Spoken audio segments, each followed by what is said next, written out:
Dr. David Hooper of Mass General Hospital, Chief of Infection Control Unit. So you are the right person to talk to.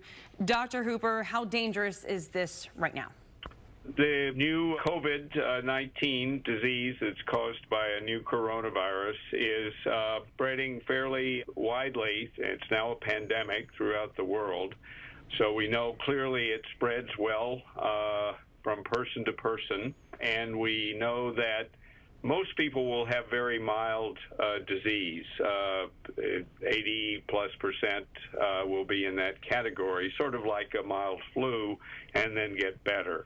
The issue is for people who have underlying other illness or conditions or are older than 60 will have a higher rate of more serious disease and a higher mortality rate from this new virus that has just appeared on the scene, so nobody in the population has any prior immunity to it. You talk about this being spread person to person. I think we all know that at this point. What about surface contact? How long does it live on surfaces, and does it live on certain surfaces longer than others? I don't think we have a lot of information about that at this point, but the data that we have suggests that it can live for hours and maybe even days on surfaces. So, yes, you have to consider surface contamination if respiratory secretions or contamination of hands from those secretions are touching a surface. The virus could be there for a while. Doctor, as you're aware, pro sports leagues have suspended their season, and it seems like the magic number right now is 30 days. Why that amount of time?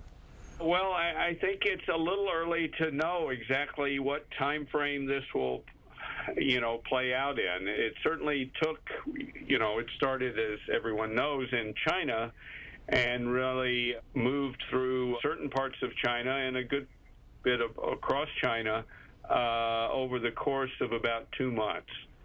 So we will see how it plays out in these other places like the U.S. and Europe, but I think you can expect it'll be a number of weeks before it totally damps down. And obviously the logic of shutting down gatherings is to minimize the opportunity for the large group contacts to spread the virus from person to person.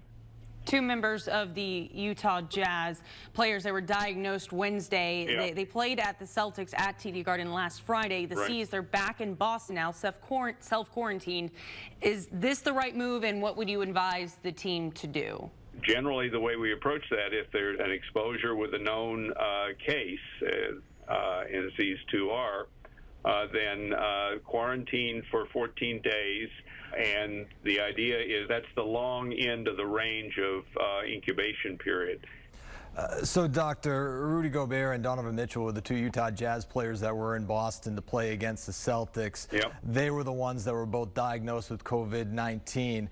Those players were obviously feeling healthy at the time. They were asymptomatic, and I think, now correct me if I'm wrong, and please do, it's not known at this point if the disease is transmittable if players or people are asymptomatic. Is that correct? I think we don't know fully what the extent of potential for transmission by people, before they have symptoms. Pre-symptomatic is the term that people are using now.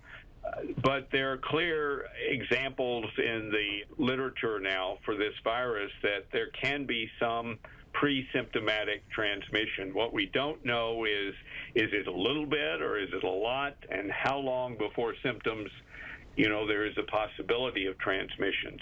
When it came to Rudy Gobert, he was jokingly touching microphones of some of the reporters on Monday in a press conference, and then 2 days later, he tested positive. Is there any concern when it comes to some of those reporters and just the things he was touching, and then some of the staff members as well? Yeah, it depends on the level of contact, and again, the time frame from before symptoms and so forth. It is, as we talked about, the virus can contaminate surfaces and live on them, and there is the potential for transmission there. Again, sort of how high it is something we can't be certain about. It just depends on the magnitude. There is some risk, depending on all of those factors that I mentioned. Dr. David Hooper of Mass General Hospital, we really appreciate you taking the time to speak with us tonight. You're very welcome.